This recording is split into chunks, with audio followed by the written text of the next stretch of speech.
Quiero comenzar haciendo un pequeño resumen. La semana anterior estuve hablando acerca de cómo Jesús estaba con la multitud, le enseñó a la multitud, y luego de eso, cuando salió, vio dos barcas y a los pescadores que limpiaban sus redes, y entró en la de Simón, que es Pedro.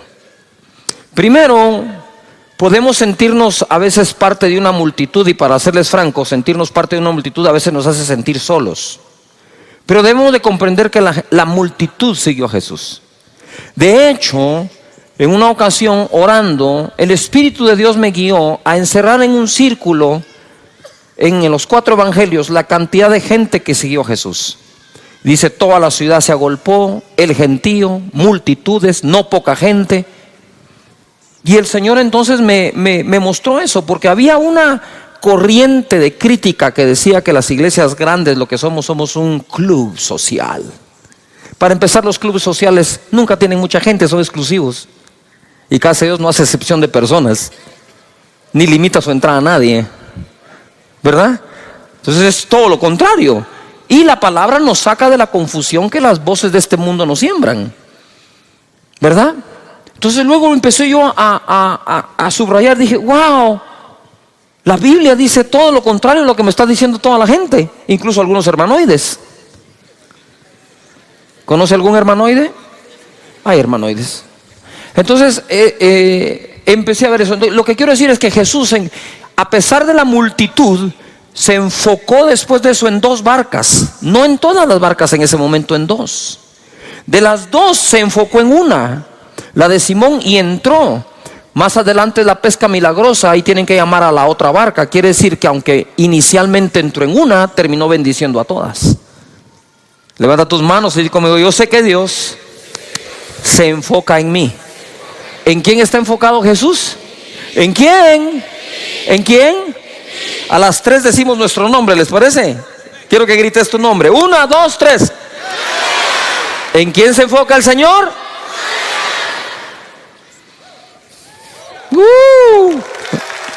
Él se enfocó. Pero después de la pesca milagrosa hay cosas que reparar. La barca se estaban hundiendo, están llenas de agua. Esas las puede reparar un pescador, un experto en barcas. Las redes se rompieron, hay que repararlas. Pero ¿quién reparaba a Pedro, que cuando hace la pesca milagrosa dice: soy un hombre pecador, apártate de mí? Las dos cosas estarían mal. ¿O qué lo hizo creer que era pecador? ¿Que no pescó nada la noche anterior? ¿No es cierto que cuando no te va bien en algo empezás a revisar tu vida? ¿En qué pequé? ¿Cuántos lo hacemos? Claro, empezamos a revisar en qué pequé, en qué pecado, qué hice mal. Y tal vez eso surge de algo que llevamos dentro, que todavía no ha sido arreglado. Entonces Jesús se enfoca en las 2 barcas, se enfoca en la de Simón, se enfoca en la pesca que necesitaba para que la economía sanara de Pedro, pero además se enfoca en el pescador. Él está enfocado en ti, por encima de tu empresa, por encima de lo que haces, tu profesión o a lo que te dedicas. Él se enfoca en ti. Amén. Muy bien. Ahora quiero entrar a otra parte que tiene que ver con todo lo de las barcas. Les dije que las barcas normalmente se usaban o para transporte de un punto a otro, o se usaban para conseguir la provisión. La pesca era una de las fuentes de ingresos más importantes en Israel, en el mar de Galilea. Por lo tanto, o salían a buscar una provisión o se salían a transportar. Quiero hablarles hoy algo que sucedió mientras se transportaban. Dice Marcos capítulo 6, verso 45: enseguida hizo a sus discípulos entrar en la barca e ir delante de él a Betsaida. Él los hizo entrar en la barca. Se meten a la barca, se me van para Betsaida, en la otra ribera. Entre tanto que él despedía a la multitud. Y después que los hubo despedido, se fue al monte a orar. Usted sabe que yo una vez traté de despedir gente en el templo Pinula.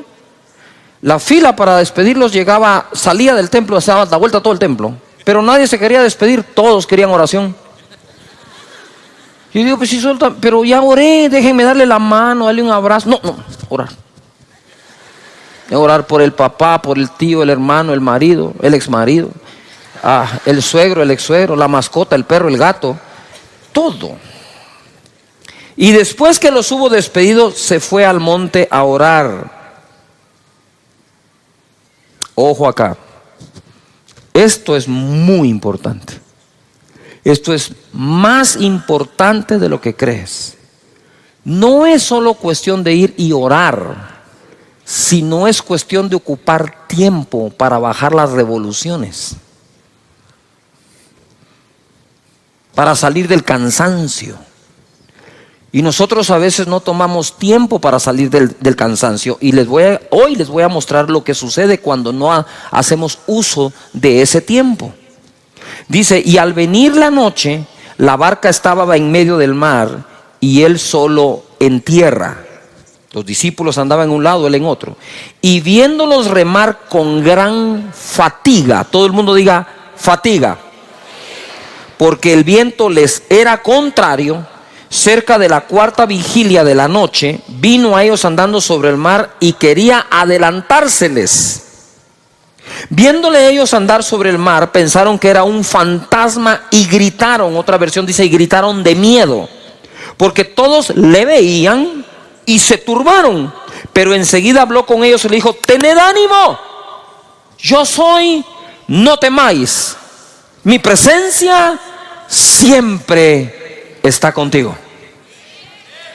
Eso es lo que les estaba diciendo él. No teman, yo soy, aquí estoy, tranquilos. Y subió a ellos en la barca y se calmó el viento. Y ellos se asombraron en gran manera y se maravillaban, 52 esclavos, porque aún no habían entendido lo de los panes, por cuanto estaban endurecidos sus corazones. ¿Qué es lo que ocurre aquí? Yo quiero que entendamos de dónde viene todo, que no lo leí. Esta es la noche después de un día de trabajo. Él había estado enseñando todo el día en el monte. Y la gente había estado allí y los discípulos le dijeron, despide a la multitud, despide a la gente porque no tienen que comer. ¿Verdad? Y fue donde él dice, ustedes denles de comer. Ellos dijeron, no tenemos sino 200 denarios. ¿Verdad? ¿Y qué es esto para una multitud? Otro dijo, pero que hay un niño con unos panes y unos peces. Digo, tráiganlos. Los bendijo, los repartió y se multiplicaron a todos. Dijo, hagan recostar a las personas por grupos. A ver, todo el mundo diga, grupos. Más fuerte, grupos. ¿Cómo recostamos a la gente en casa de Dios? ¿En pequeños qué? Señores, esa es una visión del Señor mismo Jesús. Alimentar por grupos. Entonces los tiene a todos allí ahora en grupos. Ellos empiezan a ver el milagro. Tú te imaginas, para la mente de Dios se les multiplica la comida. No paran de darla, de 5 panes y 2 peces. Ahora 5,000 hombres, mujeres y niños comen. Y todo el día enseñó. ¿Cómo estaban al final del día? Cansados, pero Jesús habría de darles una gran lección y le dice, váyanse ustedes del otro lado, al otro lado, quiero que vayan en el barco al otro lado, yo los alcanzo después. Cuando él termina de despedir a la multitud, yo no sé qué hora es, pero les tomó la noche entera llegar al otro lado, porque llegó de madrugada donde estaban ellos. Entonces ahora viene él y despide a la multitud y piensa, estoy seguro, debo correr a alcanzar a estos porque ya van a llegar del otro lado. Sin embargo, hace una parada y dice, no, voy a subir al monte a orar. Voy a subir al monte a orar. Tengo que reparar mis fuerzas. Porque el agotamiento, señores, es un serio peligro para el manejo de nuestros pensamientos, emociones y toma de decisión.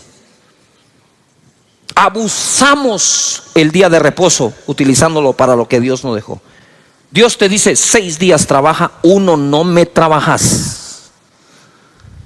Y Jesús lo aplicó. Si tú quieres seguirlo 7 días dándole, dale. Nada más te voy a recomendar que vayas donde los psicólogos a que te den una tu terapia y que te saquen de donde te vas a meter.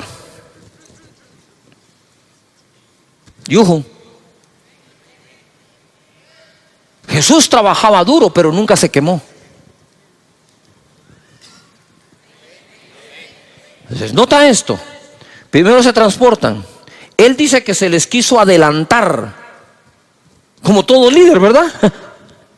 Necesita ir adelante a veces. Y él se les quiso adelantar. Pero creo que cuando vio la situación dijo, aquí no vale la pena que me adelante, mejor me lo subo al bote ellos también. Ahora, ojo acá. Ellos están allí y dice la palabra que cuando Jesús los vio, ellos estaban fatigados. Diga de nuevo, fatiga. Espérame, ellos no estaban cansados. Ellos estaban, ¿qué? ¿Cómo estaban?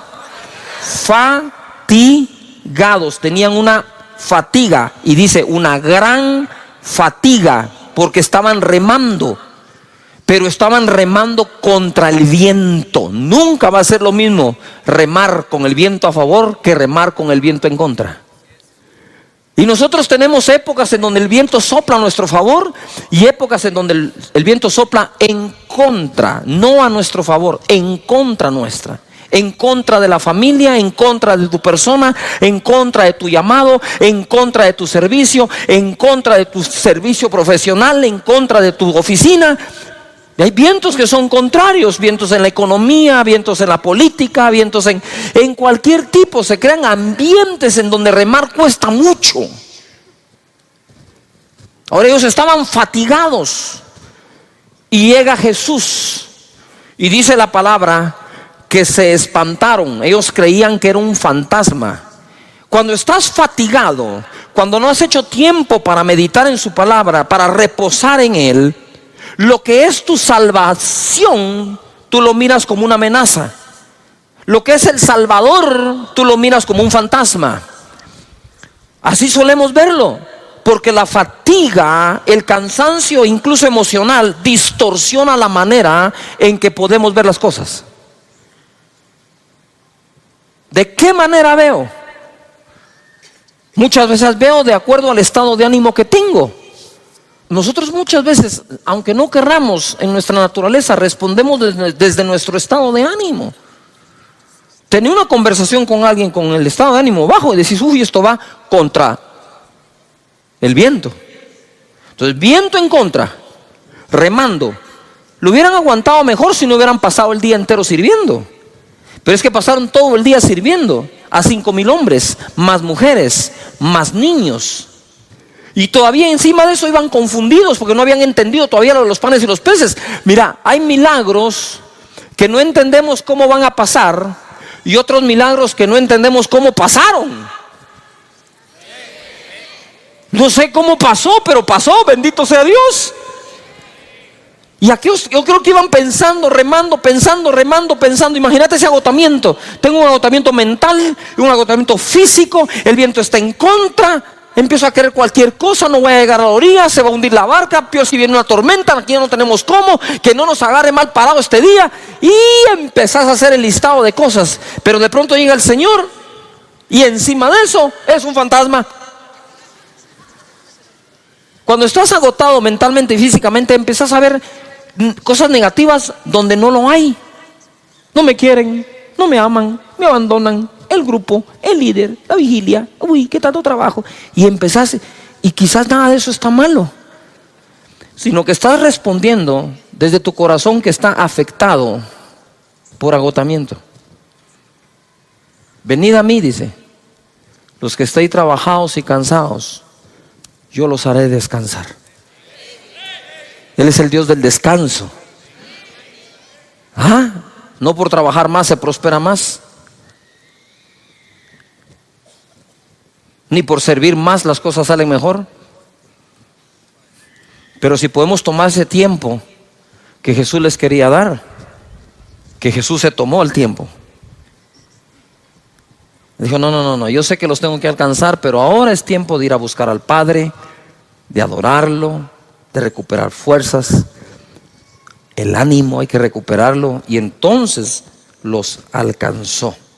Resumen, Jesús los mandó en avanzada al otro lado, lo cual no era una distancia corta. Despedir a la multitud no debió ser fácil, ya que eran los que recibieron el milagro de los panes y los peces. Él se apartó a orar, a reponer sus fuerzas en Dios.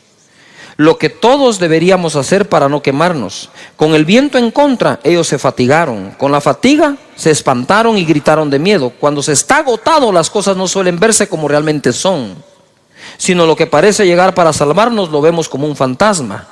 Cuando estamos agotados nos confundimos y nos turbamos. Jesús dice: ánimo, yo soy. ¿Qué habían perdido? El ánimo, que viene de ánima, que viene de alma. Estaban perdiendo su alma de tan cansados que estaban. ¿De qué nos sirve ganar el mundo si perdemos el alma? Yuhu. Pero Él siempre estará contigo y calmará los vientos. Amén. Levanta las manos y dice: Señor, tú calmarás el viento, pero mientras sea contrario, me dará las fuerzas para remar y el buen ánimo. Amén. A ver, grita conmigo: ánimo. Muy bien. Mateo 14, verso 26. Este es lo mismo narrado por otro de los evangelistas. Y los discípulos, viéndole andar sobre el mar, se turbaron, se confundieron, diciendo: ¡un fantasma! Y dieron voces de miedo. Pero enseguida Jesús les habló diciendo: tened ánimo, yo soy, no temáis. Entonces le respondió Pedro y dijo: Señor, si eres tú, manda que yo vaya a ti sobre las aguas. Mira Pedro, agotado, cansado. Yo creo que dijo: estos compañeros míos no reman nada, no voy a dar a ningún lado, mejor me bajo y corro yo solo. ¿Se vale la propuesta o no? ¿Yujo? Claro que se vale la propuesta. Cabe.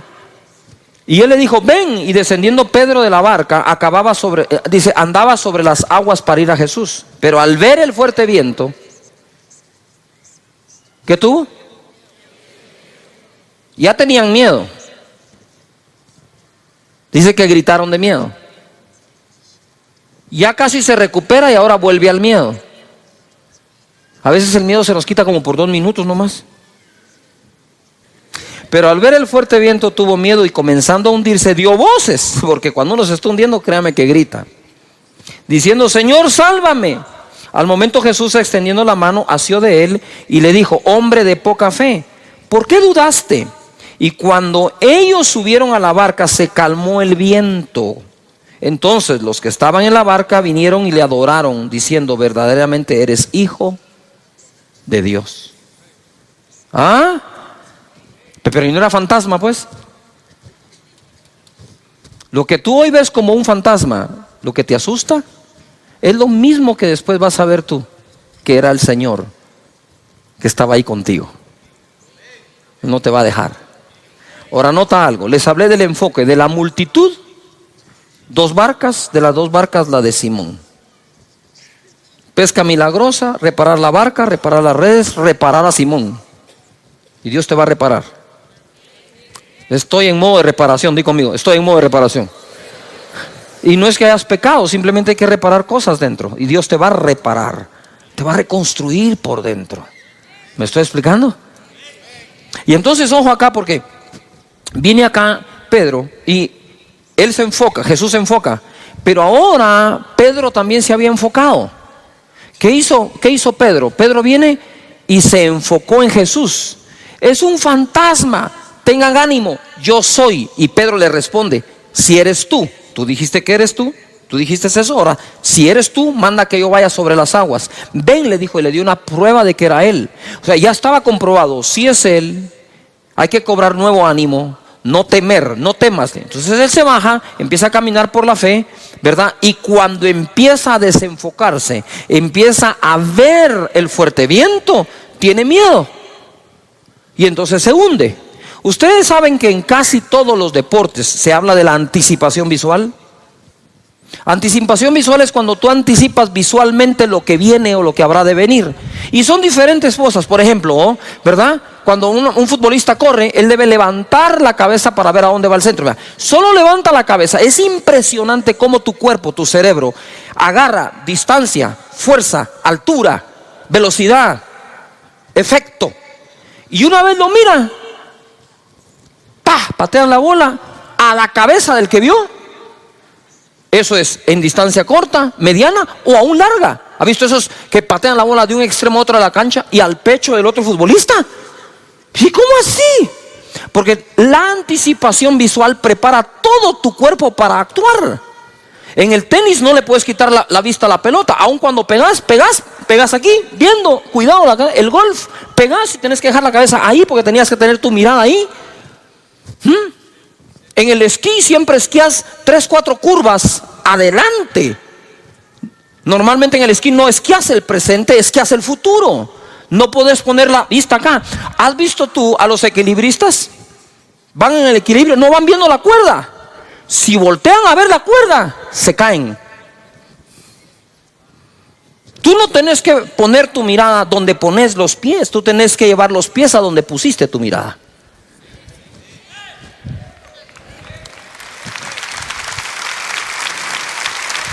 Donde pongas tu mirada, los pies van a responder. Entonces siempre se nos dice, por ejemplo, tú vas a caminar, tú no caminas así. Tú mirás y caminás. Pedro vio a Jesús y caminó. Pedro vio la tormenta y se hundió. Las dos cosas las tenés presentes. ¿Tenés una tormenta o un viento fuerte? Contrario, sí lo tenés. Y tenés a Jesús. Pero sí te digo algo, no puedes ver las dos. Porque el efecto, ¿sí?, de ver una es uno y de ver la otra es otro. Si miras a Jesús, seguirás caminando. Si miras la tormenta, podrías hundirte. No sé si me estoy explicando acá. ¿Sí me explico? Igual. En el esquí, lo peor que podés hacer es voltear a ver los esquís. Si bajas tu mirada al esquí, que te recojan en un árbol. ¿Por qué? Porque si tú vas viendo acá, tú no miras a dónde vas. Y cuando sentís, tenés la roca, tenés el árbol, tenés otra persona. Y cuando querés reaccionar, ¿sí?, no reacciona bien tu cuerpo y es de donde vienen todas las lesiones. O la mayoría. Hoy vamos a aprender esto. Jesús está enfocado en ti. Levanta las manos y conmigo. Dios está enfocado en mí. Pero no basta el enfoque de uno. Necesitamos el enfoque del otro. Si Jesús se enfoca en ti, tú te enfocas en Él. En otras palabras, crucen miradas. Cruza miradas. Pitcher y catcher cruzan señales. El pitcher no va a disparar lo que el catcher no le insinuó que debe hacer. Y de la misma manera, nosotros podemos caminar en medio de cualquier viento, por fuerte y contrario que sea, siempre y cuando nuestra mirada esté en lo que se debe ver. La tormenta va a estar ahí, de reojo, mírala nada más, pero míralo a Él. Y mira esto para terminar, lo importante de tu enfoque. Segunda de Reyes 2:9. Elías está a punto de ser arrebatado. Su discípulo es Eliseo. Y le dice aquí Eliseo a Elías: dame una doble porción de tu espíritu. Porque hay cosas, y pongan atención líderes, que no podés alcanzar con tus talentos naturales, sino lo podrás alcanzar con una porción igual o el doble de aquel que fue tu mentor. Y Elías era el mentor de Eliseo.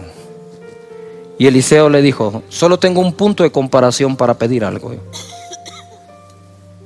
Por favor, dame el doble de lo que tú tienes. Y míralo, le contesta Eliseo a Elías, Eliseo: pide lo que quieras que haga por ti antes que yo sea quitado de ti. Y dijo Eliseo: te ruego que una doble porción de tu espíritu sea sobre mí. Te ruego. Y Elías le va a decir: esto no lo conseguís rogando, Esto lo conseguís poniendo atención. Mira lo que le dice. Él le dijo: cosa difícil has pedido.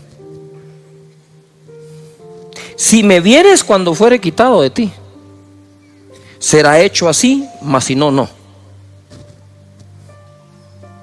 Si me vieres cuando fuera apartado de ti, pues es re fácil. Mírame. Porque está fácil. Pero entonces, ¿por qué dijo que es cosa difícil? Por lo que ocurre después, dice: y aconteció que yendo ellos y hablando, he aquí un carro de fuego, con caballos de fuego, apartó a los dos, se puso en medio, y Elías subió al cielo en un torbellino. Viéndolo Eliseo,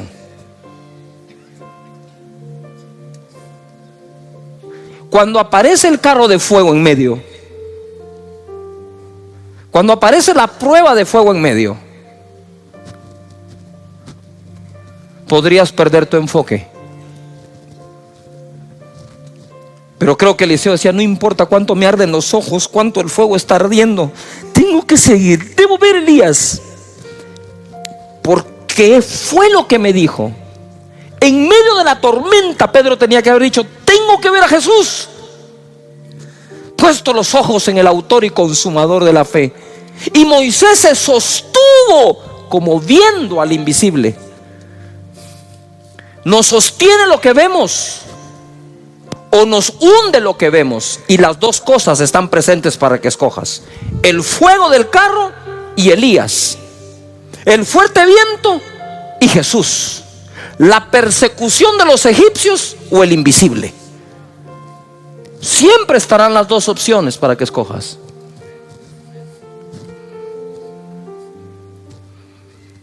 Y dice: y viéndolo Eliseo.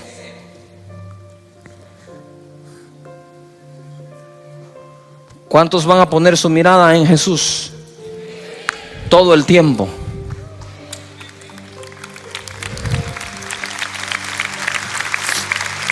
Date cuenta de algo. ¿Por qué ver a Elías? ¿Por qué ver a Elías si fue el miedoso que se fue a esconder en una cueva ante la amenaza de una mujer?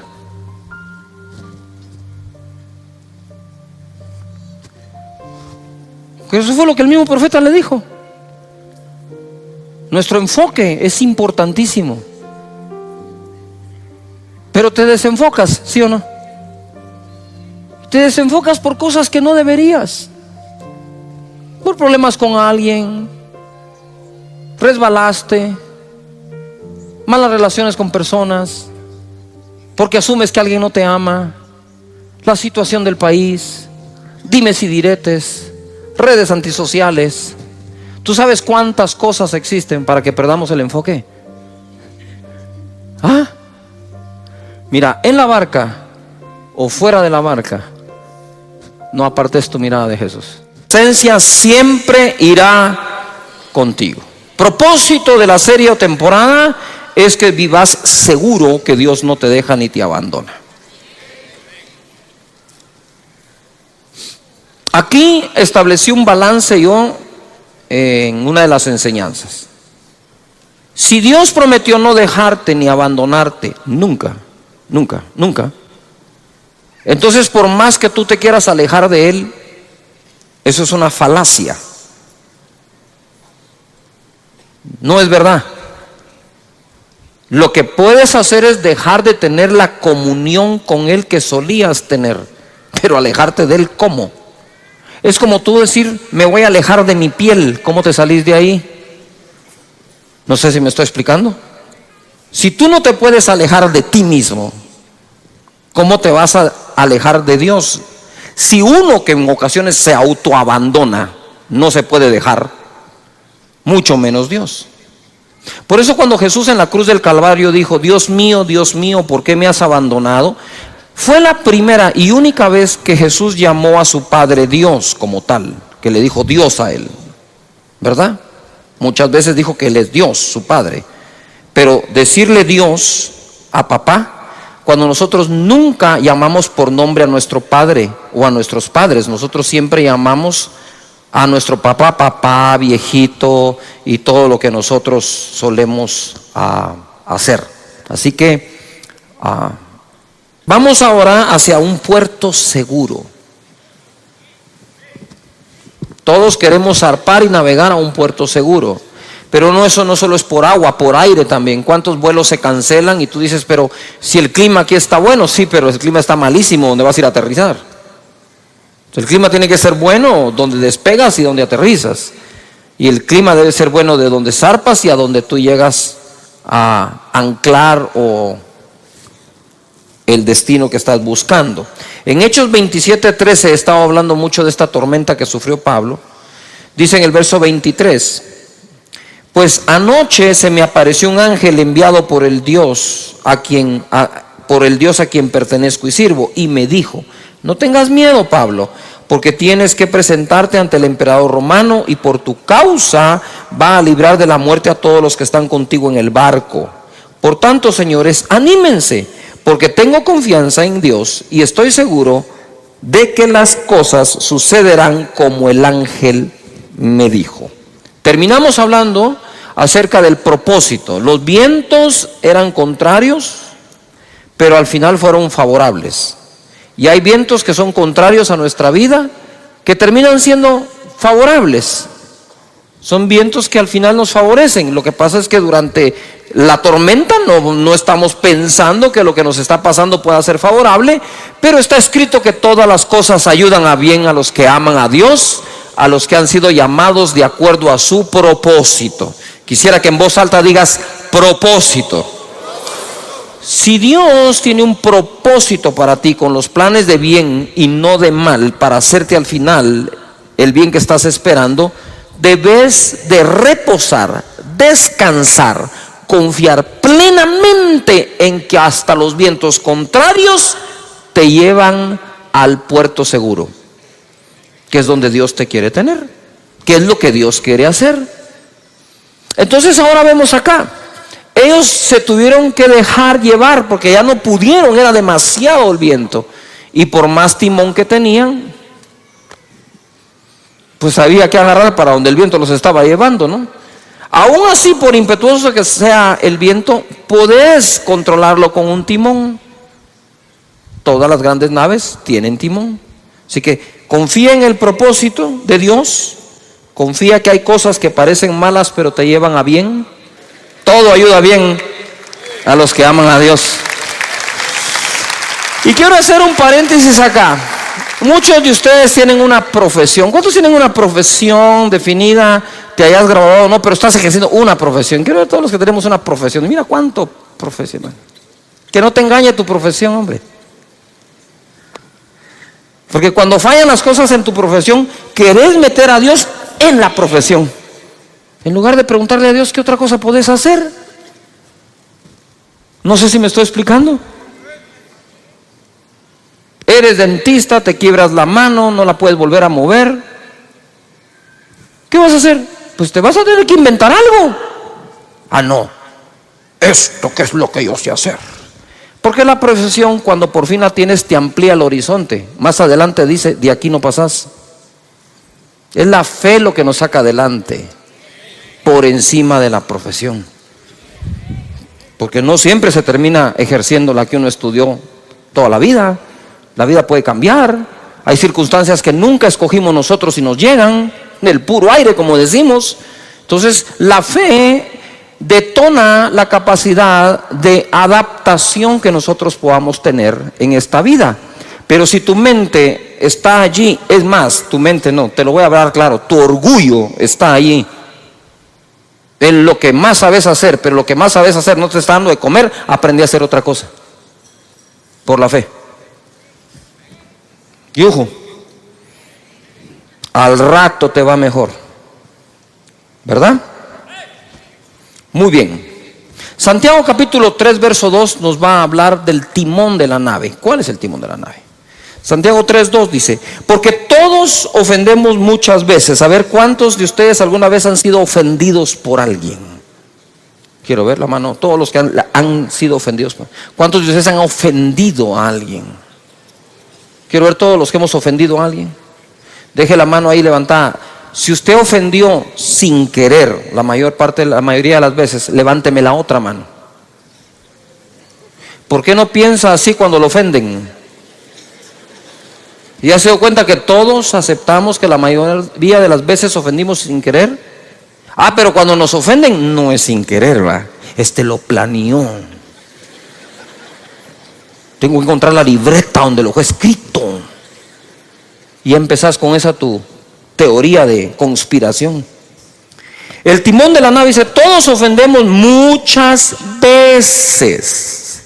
Si todos ofendemos muchas veces, la inteligencia emocional bien desarrollada es vital. Aprender a perdonar y dejar eso en el pasado. Si alguno no ofende en palabra, este es varón perfecto, capaz también de refrenar todo el cuerpo. Quiere decir que si puedo llegar a refrenar mi boca, puedo refrenar todo. He aquí nosotros ponemos freno en la boca de los caballos para que nos obedezcan y dirijamos así todo el cuerpo.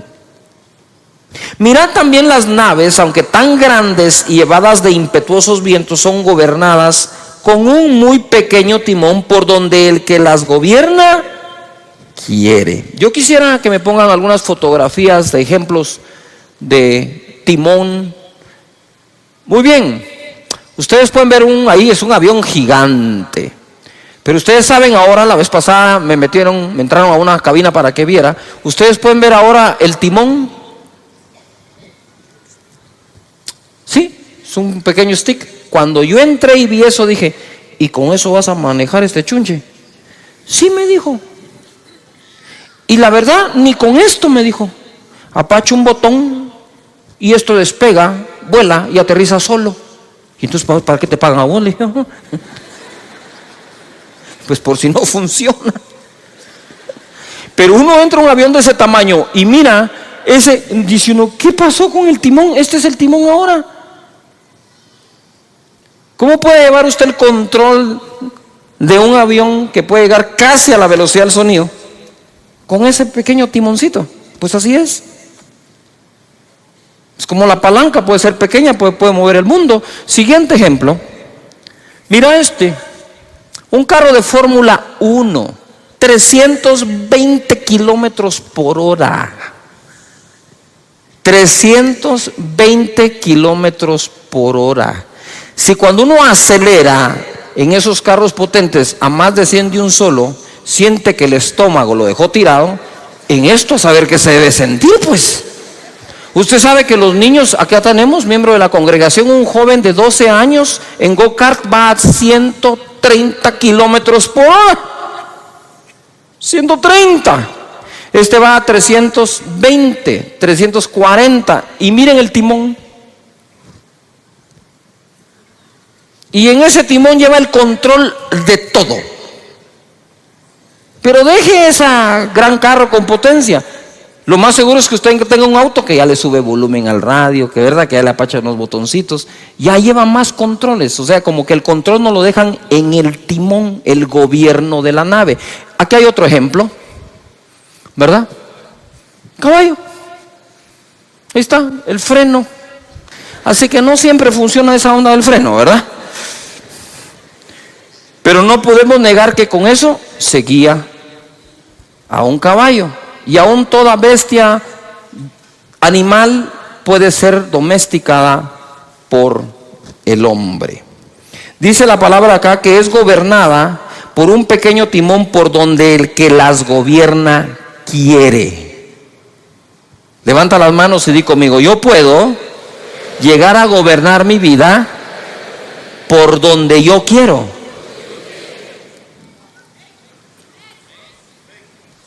Pero hay que aprender a usar el timón. Verso 5. Así también la lengua es un miembro pequeño, ¿verdad?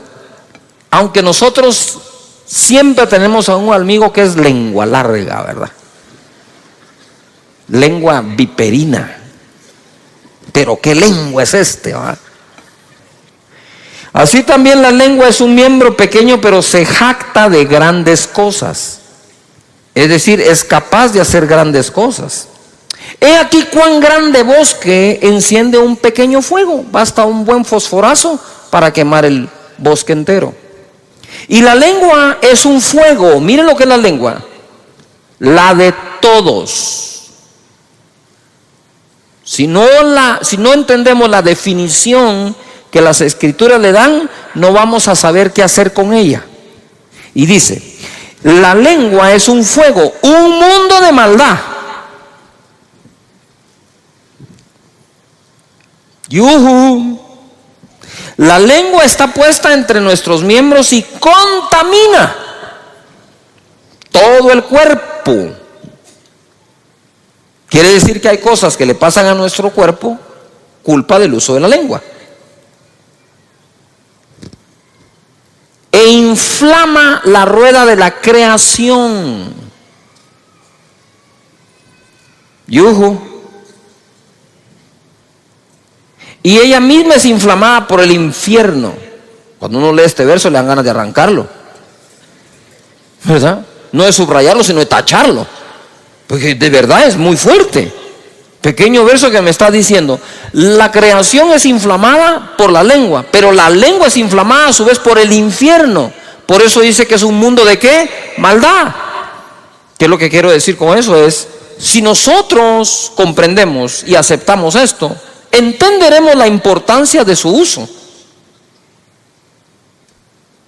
¿A cuántos han metido en problemas por un lenguazo, como decimos, verdad? ¿Sí? Y la otra pregunta es, ¿en cuántos problemas te has metido cuando has dicho algo? También.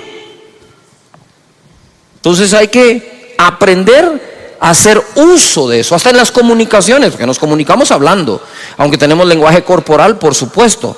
Pero ¿cuándo fue la última vez que no resolvimos un conflicto con nuestra pareja, con nuestros hijos, con nuestra familia, porque usamos malas palabras, porque las ponemos donde no van, porque las entonamos como no queríamos? ¿Cuántas veces nosotros hemos dicho, uy, no, eso no es lo que quiero decir, eso no era lo que quería decir, y yo no te dije eso? ¿Cuántas veces hacemos eso? La pregunta que te quiero hacer hoy es, para que la meditemos, ¿hasta dónde te ha llevado eso? ¿Hasta dónde te puede llevar eso? ¿A la destrucción de una relación? ¿De una amistad? ¿De un país? ¿Acaso no fue a través de palabras que nos han querido destruir? Palabras sacadas de contexto. La lengua, que es un mundo de ¿qué? De maldad. Pero es así.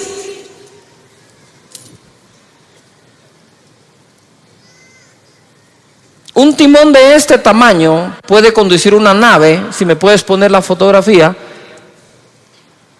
del barco, ¿sí?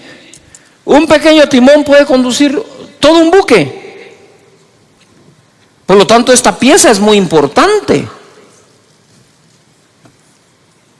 No la puedes desconectar, no hay manera de que tomes el rumbo. Entonces, ¿qué es lo que quiero decir? Es que el rumbo de nuestra vida al final está en nuestra boca. Dice la Escritura que el hombre come del fruto de sus labios. Por lo tanto, aprender a hablar no se trata de que aprenda a hablar el que se presenta en público. Debemos hablar en público aquellos que sabemos hablar en privado o sostener una conversación con una persona.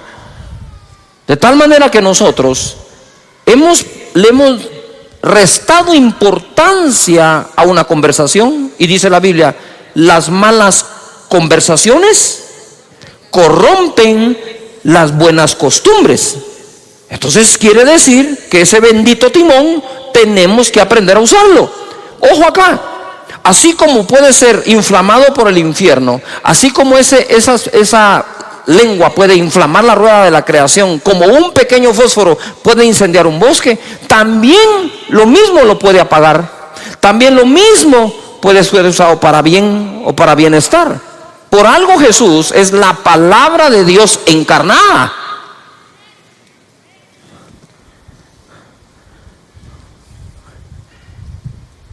Importante entonces el uso de las palabras y la manera en que nosotros las usamos o hablamos. Verso 7.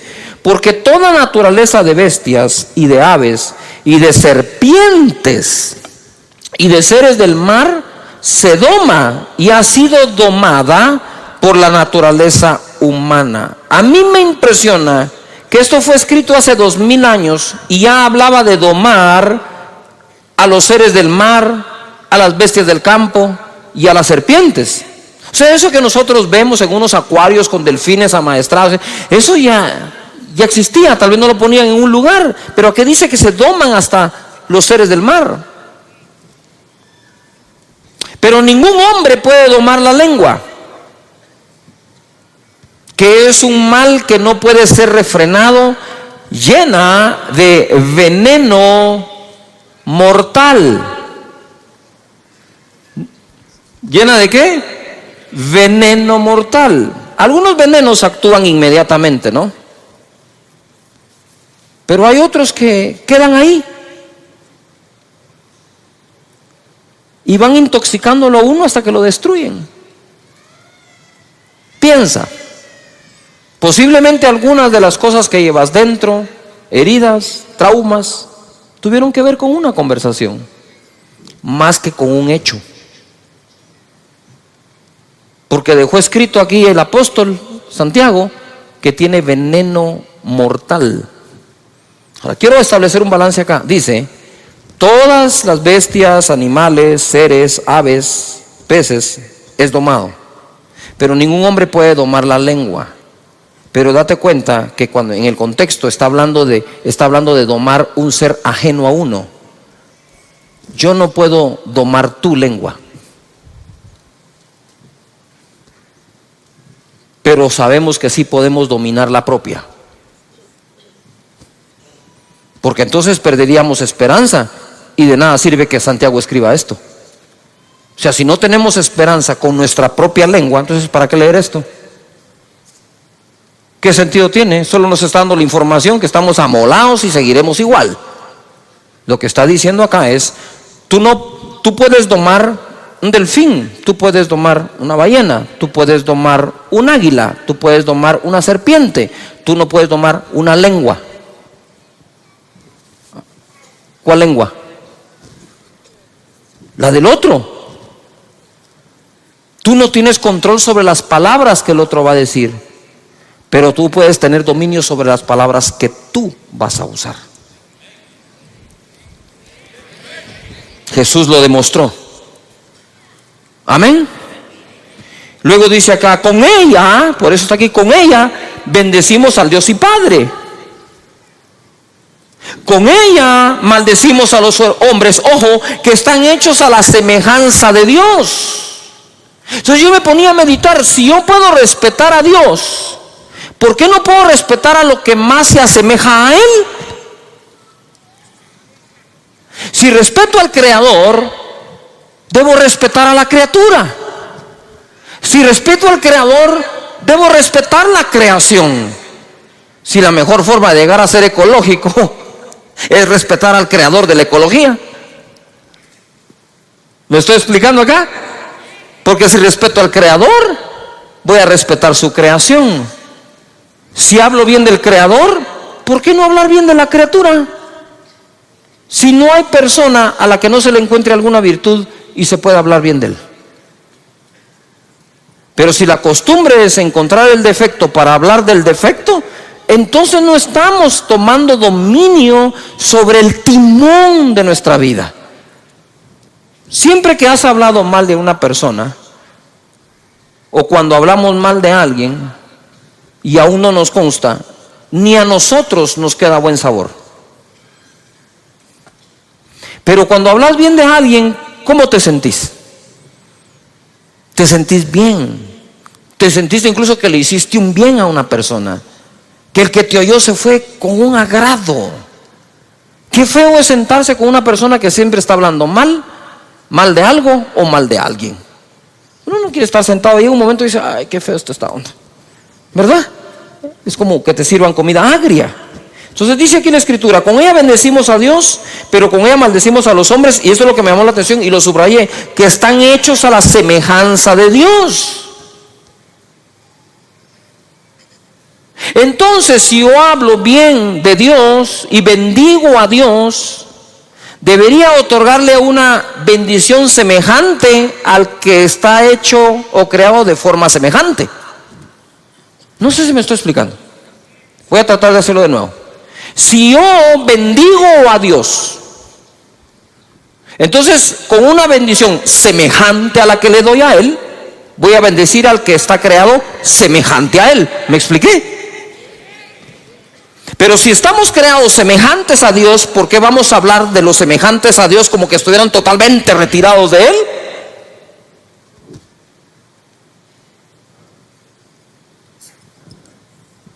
Ok, lo voy a poner de otra forma. Si tú eres como creación lo más semejante a Dios, mi comentario acerca de ti debe ser lo más semejante al comentario que hago de Dios. Lo voy a decir con otras palabras, pues voy a usar las palabras.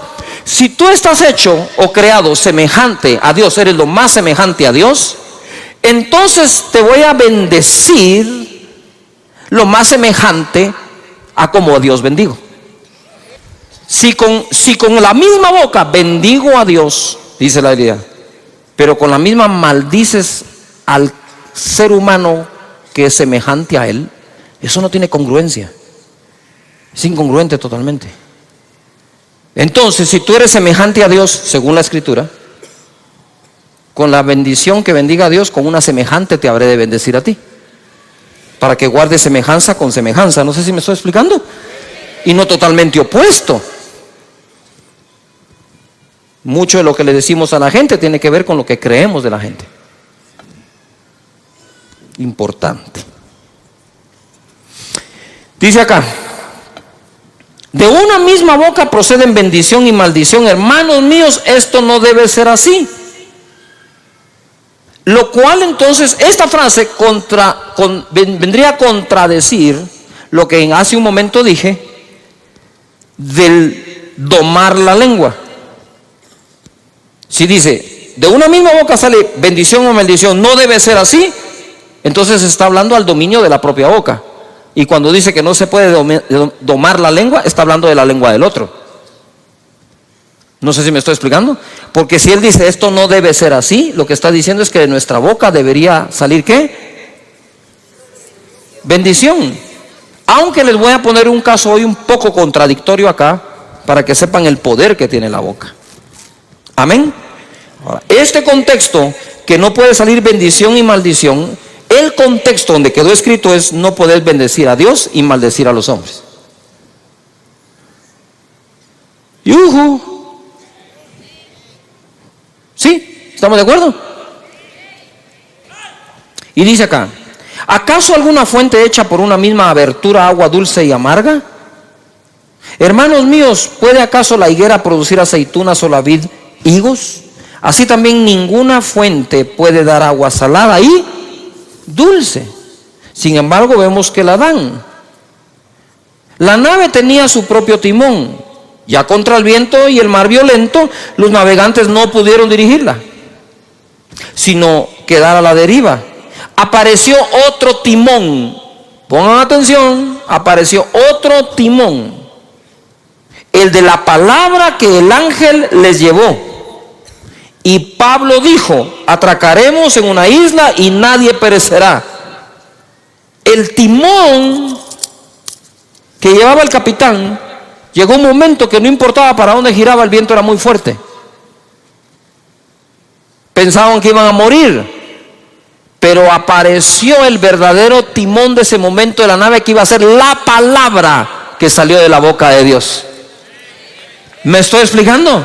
Deja que la palabra de Dios, sus principios, sus valores y sus promesas te dirijan a un buen puerto y a un puerto seguro. De esa manera nosotros podemos ver que apareció otro timón. Mateo 12, 33, 37. Para nosotros poder tener un mejor timón, lo debemos de saber conectar. Verso 33. Dice, o haced el árbol bueno y su fruto bueno, o haced el árbol malo y su fruto malo, porque por el fruto se conocerá el árbol.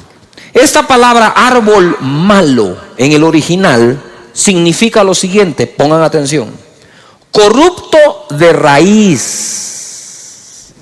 No es un árbol de mango que le salieron algunos malos mangos.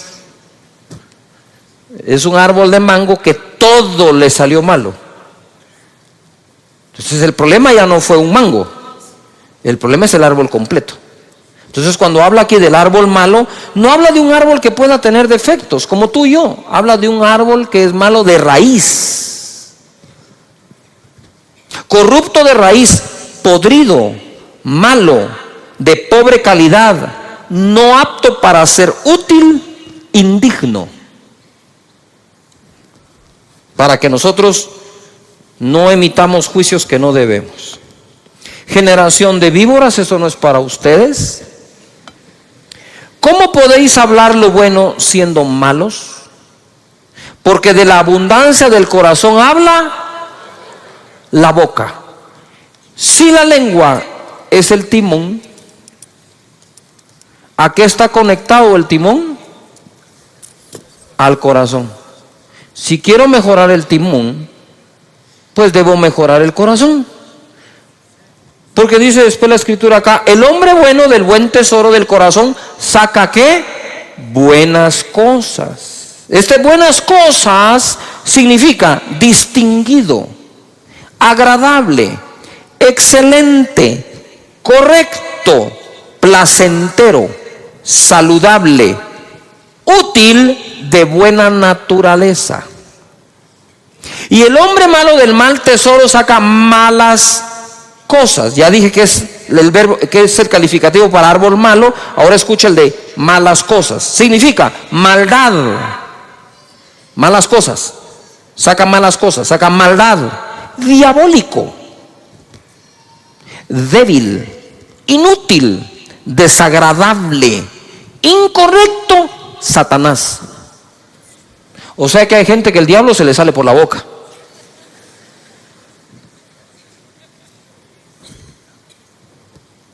Mas yo os digo que de toda palabra ociosa que hablen los hombres, de ella darán cuenta en el día del juicio. Ociosa significa inútil, pereza, infructuoso, no productivo. Verso 37, porque por tus palabras serás justificado y por tus palabras serás ¿qué? Condenado. Muy bien. Reparando el timón, voy rapidito ahora, Mateo 12, 33, 37, el mismo pasaje pero en la palabra de Dios para todos. Verso 33, decidan si el árbol es bueno y el fruto es bueno, o si el árbol malo y el fruto es malo. El árbol se conoce por sus frutos. A ver, todos digan fuerte, decidir. ¿Qué tenemos que tomar hoy? ¿Una qué? ¿Una qué? ¿Una qué? Ahora, te quiero preguntar algo. ¿Tienes cosas buenas en tu corazón? ¿Cuántos decimos que tenemos cosas buenas en el corazón? Entonces es fácil. Es fácil. Di conmigo, yo voy a hablar de las cosas buenas que tengo en el corazón. Las malas no las dejé salir.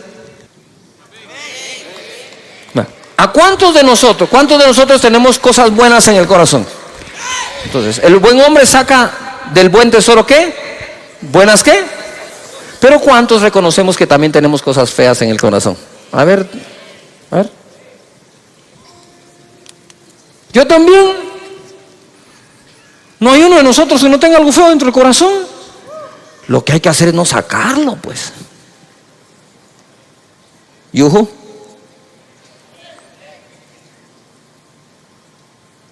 Tratarlo, sanarlo.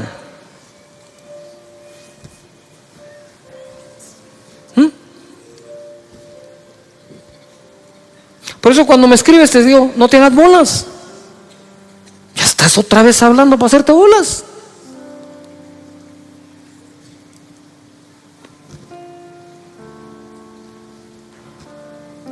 Yuhu. Claro que sí. La vez pasada iba jugando con unos amigos, hice un mal tiro y los amigos me decían, decilo, me decían. Saca esa palabrota. No, hombre, ni siquiera la estoy pensando. Pero si le agarra a pensar, lo que hay que hacer es procurar no sacarla. Todavía están acá. Porque todos tenemos cosas buenas y cosas malas dentro. Pero entonces dejemos que fluyan las buenas y abstengámonos de hablar de las malas. ¿Podríamos aplicar eso a las demás personas? ¿Sabes algo bueno de alguien? De eso habla de él. Si otro va a hacer el trabajo sucio, déjalo que sea otro, pero no tu boca. Amén. Porque debemos de bendecir a Dios. ¿Y bendecir a qué? A los hombres. Y sigo, ¿estamos de acuerdo? 34. Partida de víboras, dice acá. ¿Cómo pueden ustedes hablar lo bueno siendo tan malos? Lo que uno dice muestra lo que uno es en su corazón. ¿Yuhu? Lo que uno dice muestra lo que uno es. El que es bueno lo es en su interior y habla de lo que tiene allí. De igual manera el malo lo es en su interior y habla de lo que tiene allí. Pero yo les digo que en el día del juicio la gente tendrá que dar explicación por cada una de las palabras inútiles que dijo. Las palabras que dijiste servirán para juzgarte, ellas te aprobarán o te condenarán. Efesios capítulo 4 verso 29 en la versión lenguaje actual dice: no digan malas palabras. Y dice, mira, al contrario, digan siempre cosas buenas que ayuden a los demás a crecer espiritualmente, pues eso es muy necesario. No hagan que se ponga triste el Espíritu Santo de Dios. Si algo pone triste al Espíritu es el uso de las palabras. Y por último voy a ir a esto, un controversial ejemplo. Por el amor de Dios, no se me vayan. ¿Sí? Todavía déjenme terminar esto porque quiero cerrar la serie con broche de oro. En Marcos capítulo 11 verso 21, bájame un poquito. Dice, entonces Pedro acercándose le dijo: maestro, mira la higuera que... ¿La higuera que qué? La higuera que qué se ha secado. ¿Tú creerías que Jesús maldijo? Pues a la higuera sí. Jesús el día anterior le dijo: nunca jamás alguien vuelva a comer de tu fruto. Y se secó. Quiero que tomen en cuenta esto, porque esto es muy poderoso. Respondiendo Jesús le dijo: tened fe en Dios, porque de cierto os digo que cualquiera que dijere a este monte: quítate y échate en el mar, y no dudar en su corazón, sino creyere, será hecho lo que dice. Y lo que diga, dice, le será ¿qué? Por tanto os digo que todo lo que pidiereis orando, creed que lo recibiréis y os vendrá. Y Pedro dijo: el que quiere amar la vida, el que quiere amar la vida y ver días buenos, refrene su lengua de mal y sus labios no hablen engaño. Entonces, ¿en dónde está nuestro futuro? En nuestra boca. ¿Por qué creen que siempre confesamos con una confesión que en la boca hay un milagro? Eso no es un dicho así nomás, qué bonito para empezar un discurso. Eso tiene sentido. Y ahí todos los domingos te lo repito, voy a hablar palabras de bien y no de mal, de salud, no de enfermedad, de riqueza, no de pobreza, de bendición, no de maldición, porque en mi boca está el control.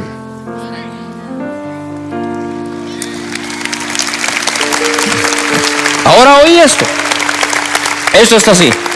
Viene Jesús, y para darte un ejemplo de lo poderoso que puede ser tu boca, que lo que digas creyendo, eso es lo que va a ocurrir.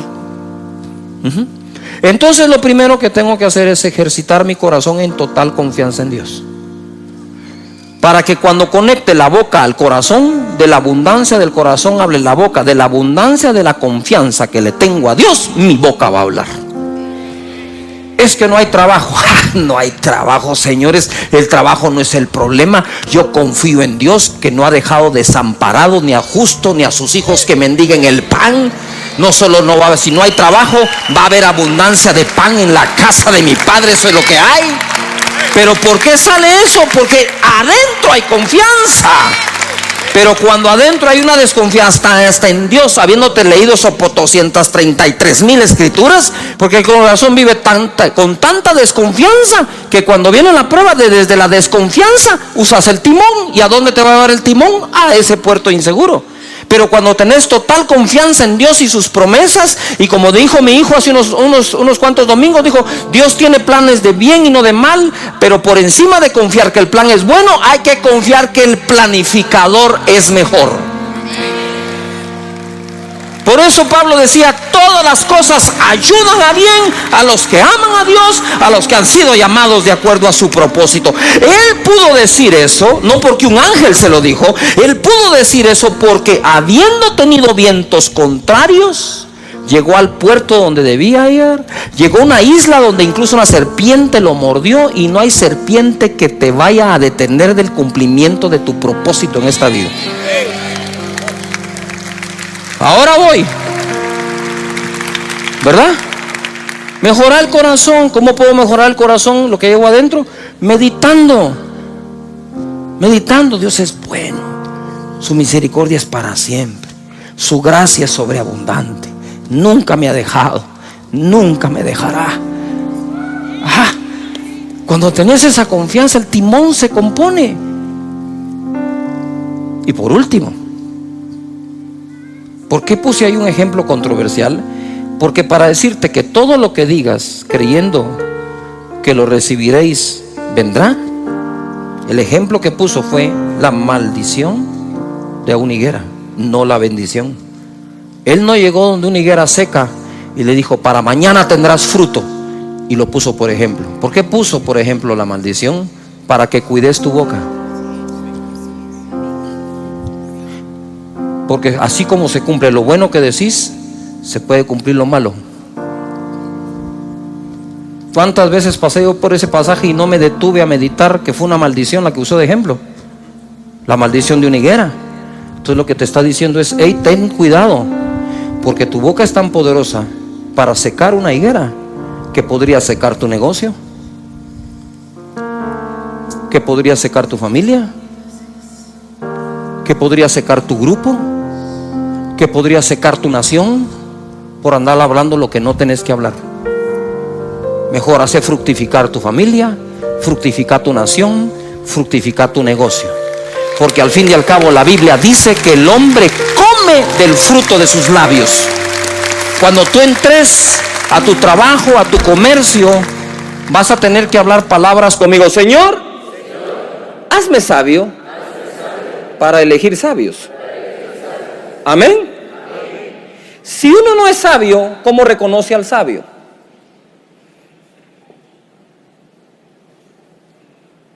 Yuhu. Tenemos que ser sabios, porque si somos sabios es porque tenemos sabiduría, y entonces a través de la sabiduría reconoces la sabiduría en otros.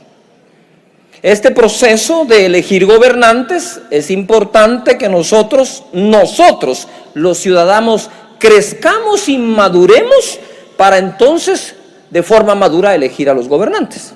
Ahora, no basta elegir a una cabeza adecuadamente, tenemos que elegir al resto también. Mira lo que dice aquí la palabra: cuando Moisés es electo por Dios para liberar al pueblo de Israel del yugo de los egipcios, le da este consejo en Éxodo 18:20. Y enseña a ellos las ordenanzas y las leyes. A ver, todo el mundo diga conmigo: leyes. Diga conmigo: un país necesita leyes justas. ¿Cuántos creen que necesitamos leyes justas en cada país? Amén. La Biblia dice: enséñale al pueblo las leyes y ordenanzas y que caminen en el camino correcto.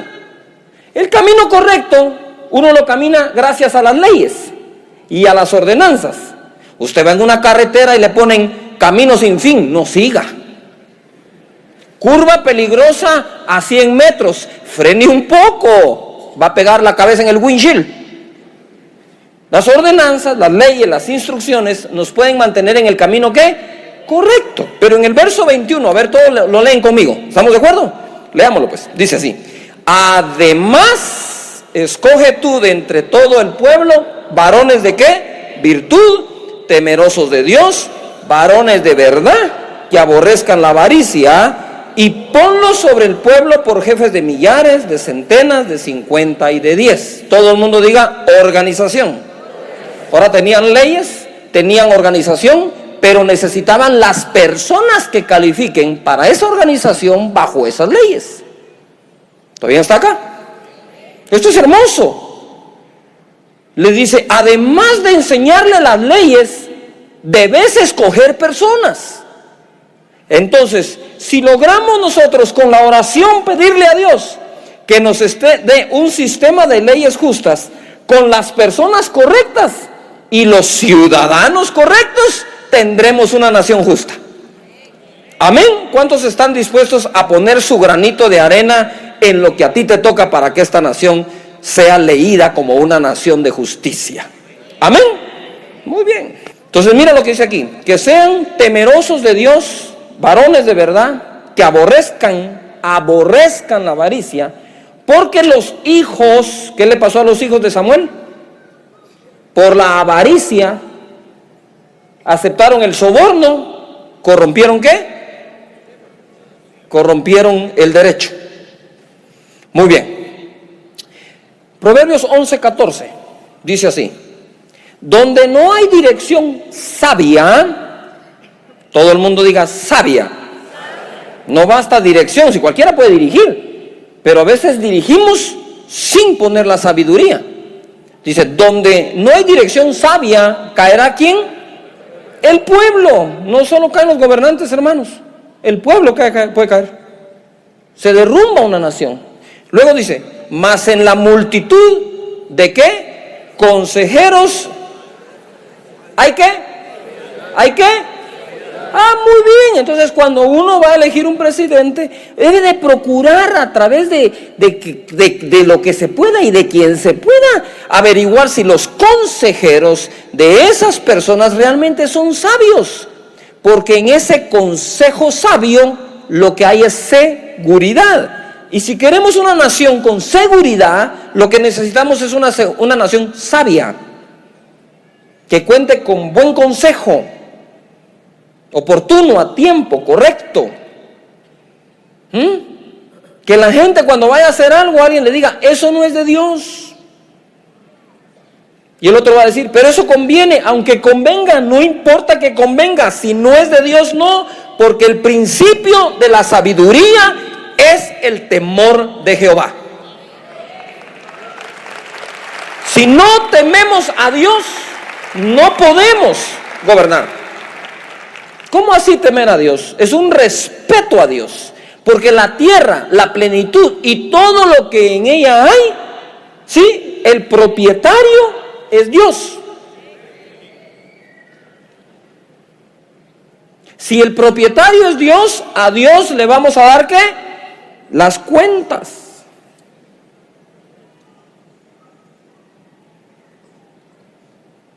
¿Todavía están aquí?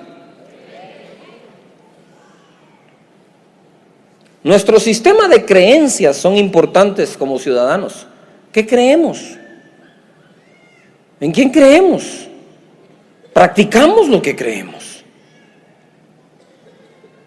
En una familia no se necesita, para que sea buena familia, un buen papá con una mala mamá. Usted necesita un buen padre, una buena madre y buenos hijos. La suma de esto da una buena familia. ¿Todavía están acá? Pero no basta que uno sea el bueno. No, tienen que ser todos los que hagan lo correcto. Entonces, ¿cuál es la vida espiritual de una familia? Es la sumatoria de la vida espiritual de cada individuo de dicha familia. ¿Cuál es la vida que Guatemala va a tener? La sumatoria de la calidad de vida que todos podamos desarrollar. Ciudadanos y gobernantes, los dos. juntos, construyendo una mejor nación, un mejor país. En Primera de Reyes, capítulo 3, verso 7, se pone esto más que hermoso. Me gusta esto. Primera de Reyes 3:7 dice: ahora pues, Jehová Dios, tú me has puesto a mí, tu siervo, por rey en lugar de David, mi padre. Ojo, ojo con lo dice Salomón. Salomón no dice, como soy el hijo, a mí me toca pues. No, dijo, Jehová me puso, porque aún siendo el hijo, Jehová podría no ponerme. ¿O no le pasó eso al hijo de Saúl?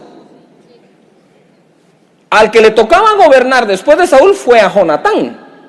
Pero Dios no puso a Jonatán, fue a poner a David. Entonces Salomón no se jacta de ser hijo de David, sino dice, fue Jehová el que me puso a mí. Y cuando Dios se le aparece en el sueño, le dice Dios, pídeme lo que quieras. Pongan atención a esto. Él es hijo de David. Él sabe todo lo que Dios le dio a David. Él sabe cuántas victorias tuvo David. Pero entonces viene Salomón y al aparecerse Dios, le dice así, y yo soy joven y no sé cómo entrar ni salir. Seré muy hijo de David, pero no sé nada. Reconoce lo que no sabe para adquirir lo que necesita saber. No hay peor cosa que la prepotencia en algún gobernante o candidato ofreciendo que todo lo va a resolver, porque él y todos nosotros sabemos que no es posible. Y yo soy joven y no sé cómo entrar y salir. Era un joven sin experiencia, pero con el temor de Jehová. Porque si no hubiera tenido el temor de Dios, ni siquiera le dice, soy joven y no sé hacerlo. Respetó a Dios en ese momento. Y en el verso 8 dice, y tu siervo está en medio de tu pueblo al cual tú escogiste, un pueblo grande que no se puede contar ni numerar por su multitud. Da pues a tu siervo corazón entendido para juzgar a tu pueblo y para discernir entre lo bueno y lo malo, porque ¿quién podrá gobernar este pueblo tan grande? Digan conmigo fuerte, enfoque. Salomón estaba enfocado a lo que Dios lo había llamado. Me pusiste para gobernar y siendo sincero, Señor, no sé cómo hacerlo. Por lo tanto, dame un corazón entendido para que mi juicio sea sabio y pueda gobernar a un pueblo tan grande, numeroso. Ni siquiera tengo el censo, no sé cuántos son, Señor. Por favor, dame sabiduría.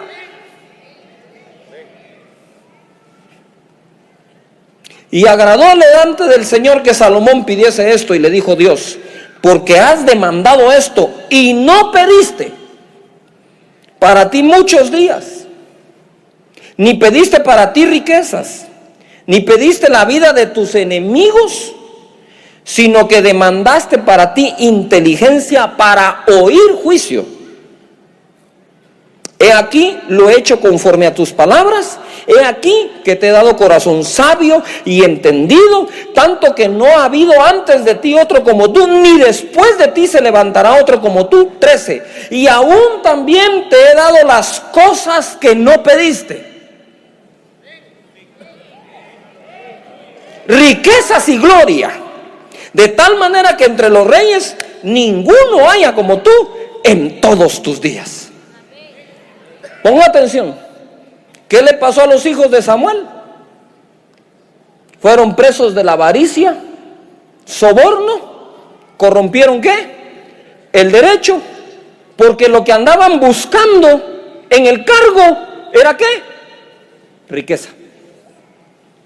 Y cuando Salomón le pide sabiduría para hacer su oficio y su trabajo bien, entonces Dios le dice, además te daré la riqueza.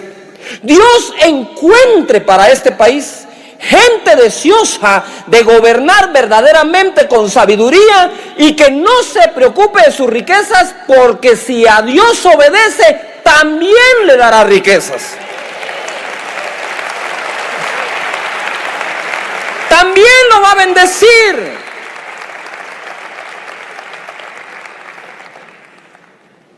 Dios bendice al que obedece. Dios bendice al que es correcto y trabaja bien. El mismo David decía: yo pastoreé al pueblo de Israel con la integridad de mi corazón y la pericia de mis manos. No solo era correcto de adentro en corazón, sino era capaz de hacerlo. Tenía habilidad para hacerlo. El Señor quiere levantar este país y los países de la gente que nos ve. Verso 14. Ahora se pone algo que yo estoy seguro que no habían visto.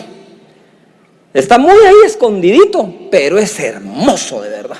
Dice: y si anduvieres en mis caminos guardando mis estatutos y mis mandamientos como anduvo David tu padre, yo alargaré tus días. Cuando Salomón despertó, vio que era sueño, y vino a Jerusalén, y se presentó delante del arca del pacto de Jehová, y sacrificó holocaustos y ofreció sacrificios de paz, e hizo también banquetes a sus siervos. Eso fue lo que hizo Salomón. Vino delante de Jehová y presentó su sacrificio y sus ofrendas a Dios, al Dios de Israel, al Dios de su país, Jehová. Es de conocimiento de muchos, de que muchos gobernantes del mundo, no solo este país, no han consultado a Dios, no han bendecido su nombre, no han honrado a su nombre. Antes bien han consultado a brujos. Y han dejado que brujería entre a esas esferas. No se trata solamente de gente correcta, sino gente con el Dios correcto, que amen a Dios sobre todas las cosas. Levanta las manos y di conmigo: en esta nación se va a adorar al Señor. Amén. Así es, hay que adorar al Señor. Con esto, jamás te quiero decir que es por evangélicos que hay que votar. Porque hay evangélicos que hay que ver cómo cantan, pero no tienen temor de Jehová en sus corazones. Hay gente que no canta mucho, pero realmente tiene temor adentro del Señor y quiere hacer las cosas bien hechas. Que cuando le proponen decisiones y cosas, dicen: no, momento, no. Vos, pero si esta está buena, sí, pero es incorrecta. Eso no le agrada a Dios. Vamos a hacer las cosas que a Dios le agradan. En otras palabras, el temor de Dios es: no se pase de inteligente, pues.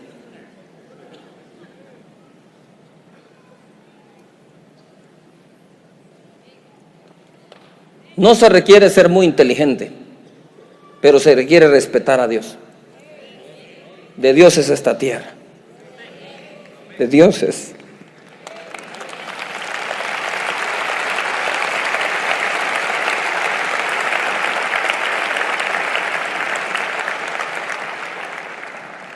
Mira lo que dice Primera de Reyes 3:16, el siguiente versículo. Y ahora agárrese la silla porque esto se pone fenomenal.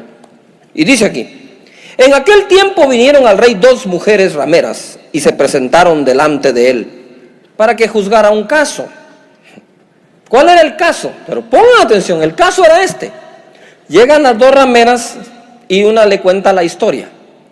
Mira, le dice: yo tuve un bebé, a los pocos días mi compañera tuvo su bebé, y pasado un tiempo una de ellas se durmió sobre su bebé y murió. Entonces ella le dijo: cuando yo vi a mi bebé que estaba muerto y le presté atención, vi que no era el mío. A mí me cambiaron el bebé, ¿verdad? Y la otra dijo: no, ese es tu bebé, el que está vivo es el mío si estaba en mi cama. Y empezaron a discutir ellas, ¿verdad? ¿De quién era ese bebé? Y viene Salomón, la historia ustedes la conocen, y dice: ¿saben qué? Traigan el bebé y pártanlo a la mitad. Denle la mitad a una y la mitad a la otra. Y entonces la verdadera madre levanta la mano y dice: no, denle el bebé a la otra, pero no lo maten. Y Salomón dice: ella es la verdadera madre, désenlo. El primer caso que va a juzgar como gobernante Salomón es el de una ramera. ¿Quién le haría hoy justicia a una prostituta?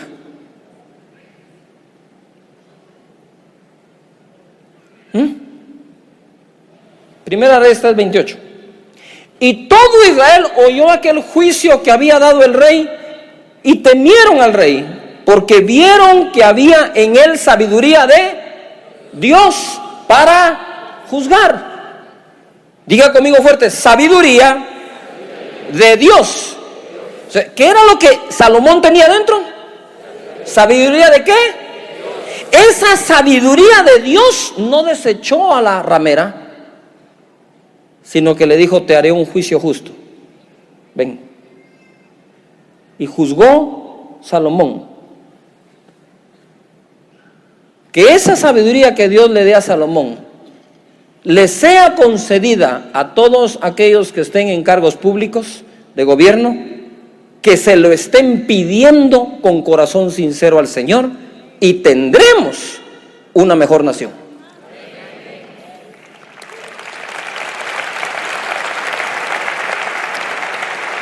No se trata, señores, de ser católico, evangélico, en este caso se trata de ser sabios, de tener la sabiduría de Dios. Esa sabiduría que no hace acepción de personas. Les voy a dar algunos versículos así, uno tras otro, para que los escriban. Dice Deuteronomio 1:17: no hagáis distinción de personas en el juicio. Así al pequeño como al grande oiréis. No tendréis temor de ninguno, porque el juicio es de Dios, y la causa que os fuere difícil la traeréis a mí, y yo la oiré. Eso es Moisés. Proverbios 1:7 dice, en la versión Dios habla hoy: la sabiduría comienza por honrar al Señor. Los necios desprecian la sabiduría y la instrucción. Proverbios 31:4: no es de los reyes Olemuel, no es de los reyes beber vino, ni de los príncipes la sidra. Está hablando de embriagarse. Dice: no sea que bebiendo olviden ¿qué? La ley, y perviertan el derecho de todos los afligidos. Aquí le están dando un consejo a un gobernante que estaba tomando. Él dijo: no sigas tomando, vas a pervertir el derecho. ¿Por qué? Porque ya con los tragos te olvidas de la ley. Por eso es que los gobernantes, dice la Biblia, deben de ser sobrios. No se refiere solo al licor, sino sobrios en su carácter. Romanos capítulo 13, verso 3. Dice así: porque los magistrados, mire, ahora ya habla de magistrados, no están para infundir temor al que hace el bien, sino al malo. ¿Quieres pues no temer la autoridad? Haz lo bueno, y tendrás alabanza de ella, porque es servidor de Dios para tu bien. Pero si haces lo malo, teme, porque no en vano lleva la espada, pues es servidor de Dios, vengador para castigar al que hace lo malo. Pidamos a Dios que en este proceso y en esta democracia, la gente sepa que aunque es un servidor público, primero es un servidor de Dios. Porque las naciones son de Dios.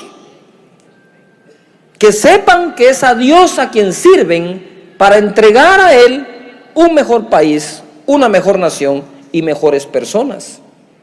De hecho, los gobernantes son los que nos deberían dar los mejores consejos para vivir.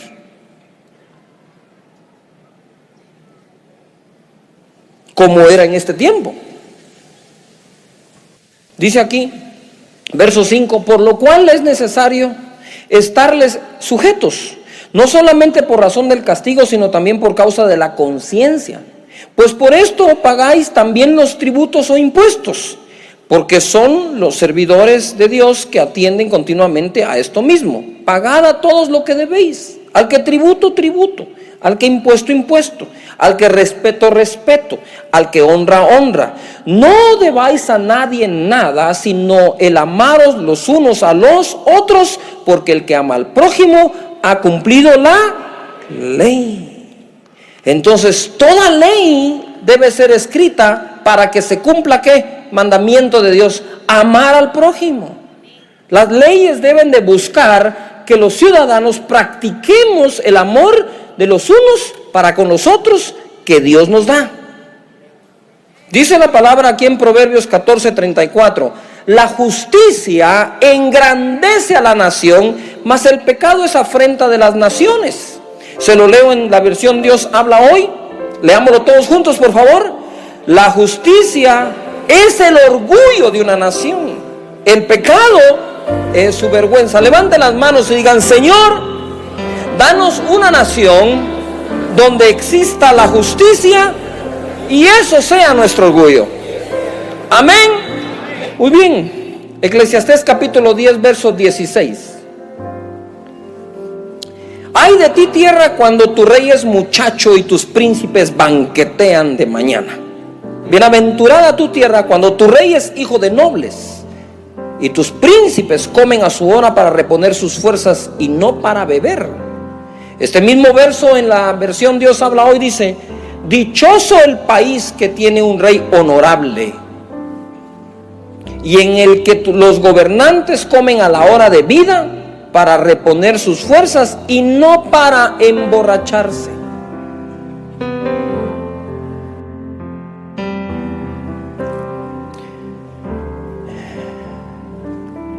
Ahí mismo en Romanos 13, verso 9, dice: porque no adulterarás, no matarás, no hurtarás, no dirás falso testimonio, no codiciarás, y cualquier otro mandamiento en esta sentencia se resume: amarás a tu prójimo como a ti mismo.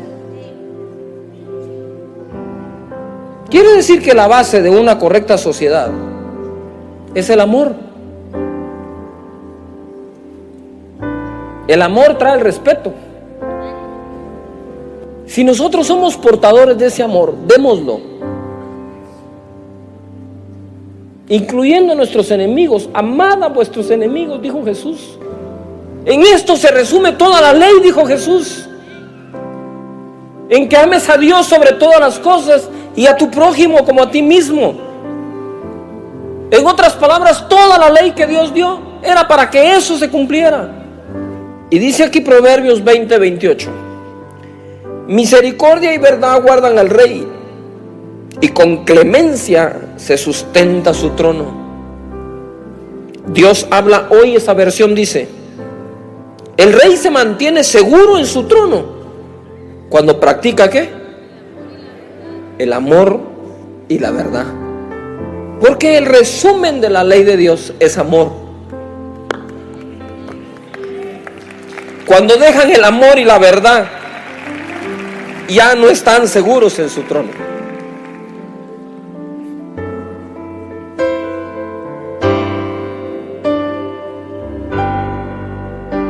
¿Qué tenemos que practicar?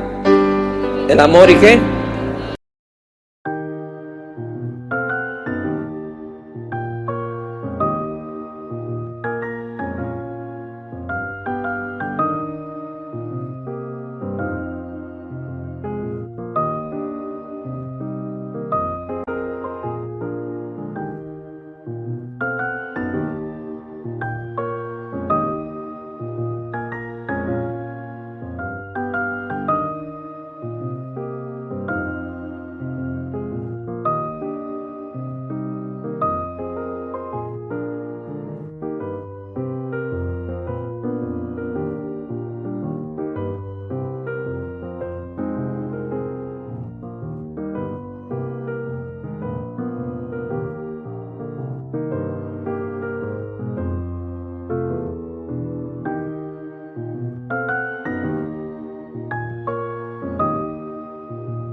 like I'm losing my mind. Is everybody in the world blind?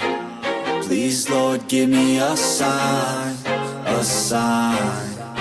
I feel like I'm losing my mind. Is everybody in the world blind? Please, Lord, give me a sign, a sign. I wanna be the greatest. Everybody on the fake shit. I look around and feel like everybody is the fakest. I make this every day and I'm impatient, hoping one day I blow up from the basement. Statement, the top is so vacant. I don't hear shit that I think is amazing. Waiting for my day when I'm playing sold out shows for 1,000 faces. Hey, give me that crown, get in my way and to be put down. It ain't your place, all this my town. If I want that shit, then I'll get it right now. I'm losing it, the noose it fits. I'm losing shit, a stupid myth. You choose to live or choose to dip. You choose to fight or lose your grip and lose a gift. I feel like I'm losing my mind. Is everybody in the world blind? Please, Lord, give me a sign, a sign. I feel like I'm losing my mind. Is everybody in the world blind? Please, Lord, give me a sign, a sign. Yeah, there's no mercy in this world, just hunger-thirsty persons in different versions. Each new update, that shit worsens. Why? Pull back the curtain and you'll see the different vermin. We all have different burdens that all seem to cause disturbance. Yo, so do me a favor, don't treat me like a neighbor. Don't need the different flavors of your problems just to savor. I've got my own issues, I need a comb to get through. Don't need to groan with you, just go get your own tissue. I feel like I'm losing my mind. Is everybody in the world blind? Please, Lord, give me a sign.